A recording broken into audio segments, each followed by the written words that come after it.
happy day. I hope you're having a good one. My name's Jenna Paul. I'm a clinical nutritionist, and today I thought I would bring you all things stress. So, what is stress and what can we do to combat it? Most of the time when I ask a client, are you stressed? And I would love you to answer this question for yourself. People say no, I'm not stressed. But then when we dive into all of the things that we're doing and all of the things that we're accomplishing, we're stressed, yeah? So often we think that being stressed has to be like crazy, out of your brain, out of control, frazzled, heart pumping, sweating, can't think straight. Now that is a really triggered response to stress. So if you're in an acute situation like a car crash or there's a tiger coming for you, then that's probably how you're going to feel. Or if you get some sudden really traumatic or hard news to hear. So that can initiate that real full-on stress response. And what happens when we feel that is our sympathetic nervous system is activated. And we can also call that our fight or flight system. So that's responsible for pumping out cortisol and adrenaline to get nutrients to our limbs, so our hands and our legs, so that we can run, jump, climb, but also to our brain so that we can think, strategize, coordinate, and work together as a tribe, primarily, to get out of that situation. So if there's an avalanche coming at you, you're going to need the energy in your heart and limbs and your brain to be able to think, strategize, run, get your family and yourself out of that situation so that you can survive. So that's what that sympathetic nervous system response is for, to keep you alive. Now, the opposite to that is using our parasympathetic nervous system, or our rest and digest. And as it suggests, it's, Christmas time, after Christmas, maybe Boxing Day, when we're chill, full of food, we're relaxing, we're chilled out usually, and we're able to really digest our food. And the reason for that is that your blood pools more to the trunk of your body where your vital organs are, and helps you to digest all the nutrients and the energy are going there so that you can digest, chill out, relax.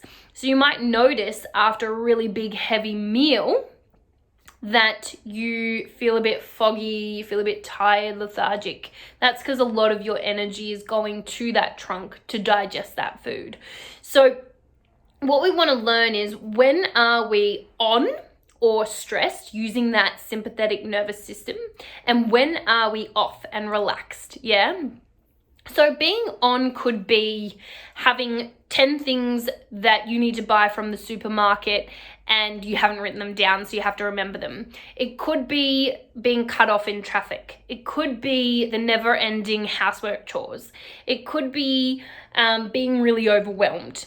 It could be playing your favorite sport. It could be doing what I'm doing right now. Like right now, I am not relaxed. I'm on. I don't feel negatively stressed.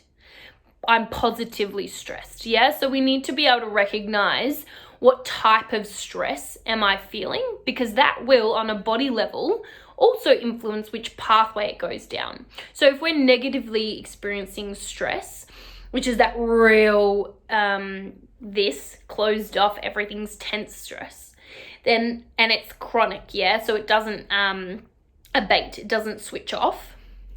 That type of stress negatively impacts the way that our heart and our brain function, and can really lead to increased risk of certain things like cardiovascular disease, heart problems, depression, anxiety, you name it, inflammation.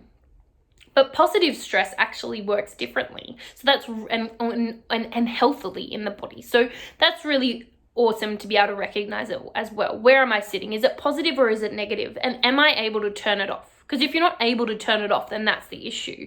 And that's where we need to do some work. So that's the first thing, really recognizing them, which pathway is it going down to, and am I able to switch it off? Things that can really help you to switch out of that stress response are, yes, things like meditating, sleeping well, eating well, but also play.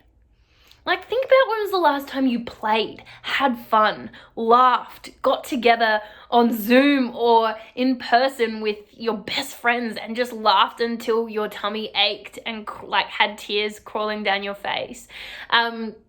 If you can't do that, watch a cat video on YouTube or something. Like, find something that brings you joy. Find something that brings you connection. So find something that's bigger than this. Yeah, getting outside your head into your body. That's why exercise can be so important. Exercising, doing something daily, where it's 10 to 30 minutes of exercise, getting outside in nature.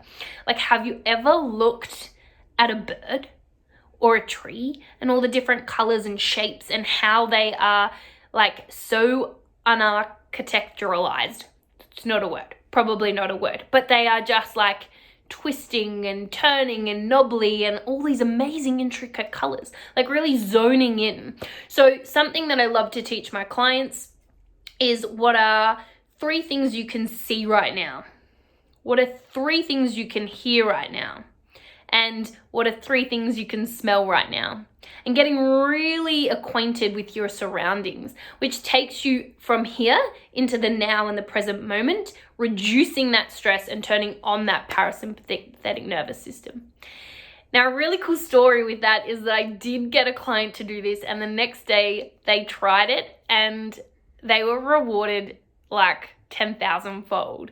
They were riding their bike along the Yarra and in Melbourne and saw dolphins in the Yarra. Like, how amazing is that? So imagine what you could find and you could see and you could observe if we were in the present moment, turning from that sympathetic, stressful nervous system response to parasympathetic nervous system, rest and digest. So that's something really quick and easy that you can do while you're on the run if you're in a chronic stressful situation. It's there for a reason. We just need to make sure that we're able to turn it off, and turn it off regularly so that it's not staying on all the time. That's when the issues and the long-term problems can occur. So that's it from me.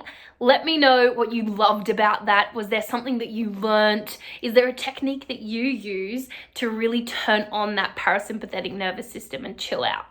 I'm Jenna. I really hope you have a happy, happy day. Bye.